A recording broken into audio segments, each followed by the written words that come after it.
Mr. Kennedy.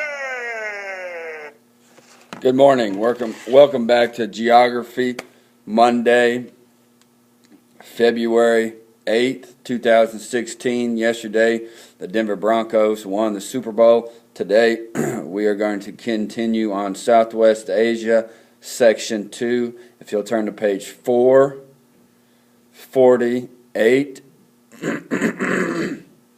we'll get going, here on Muslim civilization. A Muslim empire. During the 600s and 700s, the Muslims conquered all of the Persian Empire, much of the Byzantine Empire, North Africa, Spain, and parts of India and Central Asia. So, this Muslim empire here is conquering a bunch of other civilizations.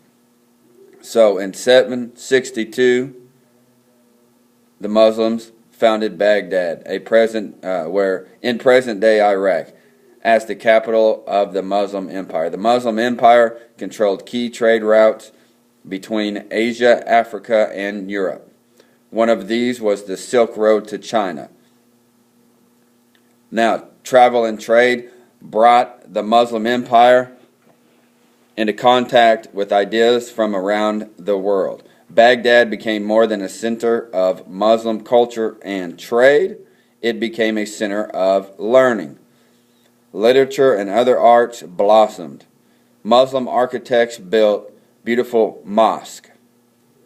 What are mosques? Islamic houses of worship.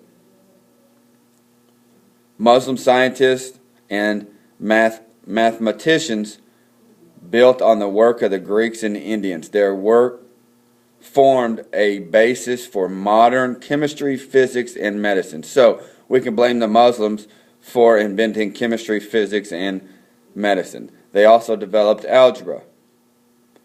Our own system of numbers came to us from India by way of the Arab Muslims. So, reading check. How did trade advance Muslim learning? Trade advanced Muslim learning by bringing people and ideas from cultures around the world to this region. Now, on page 449, let's get into the Persian Gulf in modern times. World War I brought much of this region under European control. We're going to see here where the British control many of these countries like they did in Africa. The British, they're on a power trip. They want to control everything. By World War I, the British dominated several countries on the Arabian Peninsula. Let's move to page 450 here. Oil was discovered in Iraq in 1927 and in Saudi Arabia and Kuwait in 1938. This region became a vital source of fuel for the world's growing energy needs. In 1930, Saudi Arabia, Oman, and northern Yemen were the only independent countries in the region. They were not under control by the British. They were independent. Saudi Arabia controlled most of the Arabian Peninsula, including Mecca, Saudi Arabia,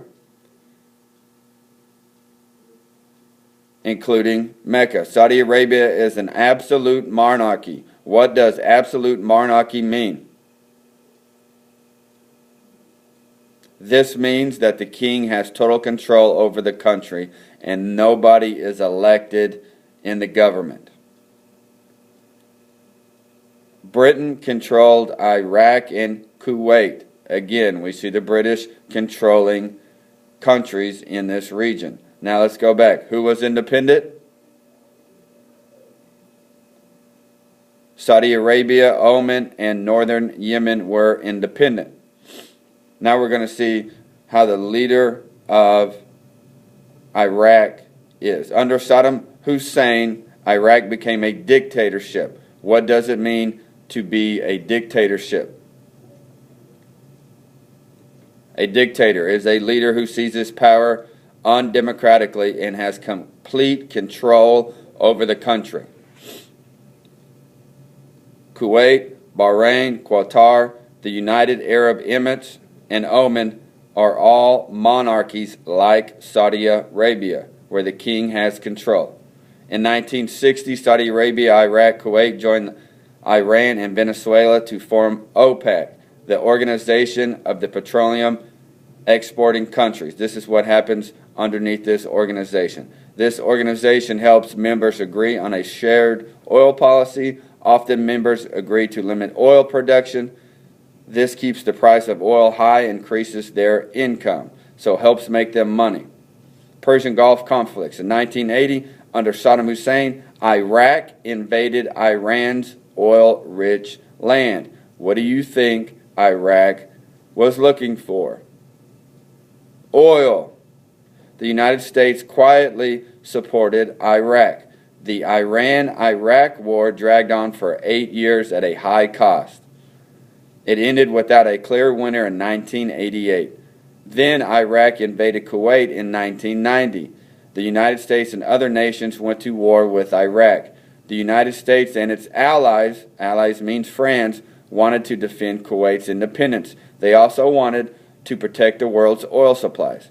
These countries quickly defeated Iraq in 1991.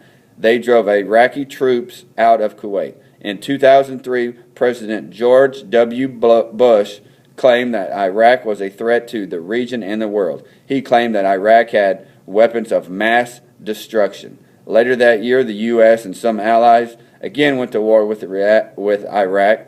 U.S.-led forces quickly removed Saddam Hussein from power. No weapons of mass destruction were found. Some Iraqis resisted U.S.-led forces. Fighting also broke out among Iraq's Kurds, Sunni Arabs, and Shia Arabs. The United States and its allies supported the creation of a democratic Iraqi government in 2005. Additional U.S. troops were sent to Iraq in 2007 to support the Iraqi government. U.S. and other foreign troops were still in Iraq in 2009. Now, reading check. What form of government does Saudi Arabia have now? Democratic. Why do you think Saddam Hussein invaded Iraq in 1980? And then Kuwait in 1990? Probably invaded both countries in part to take their oil reserves. So, this wraps up Section 2 in Southwest Asia. Tomorrow, I will not be here. You will have a substitute. So please, please, be good for the substitute tomorrow. We'll have a Interscholastic Junior Scholastic magazine where you have to answer some questions tomorrow in class. Please be respectful of the substitute, and we will see you guys tomorrow.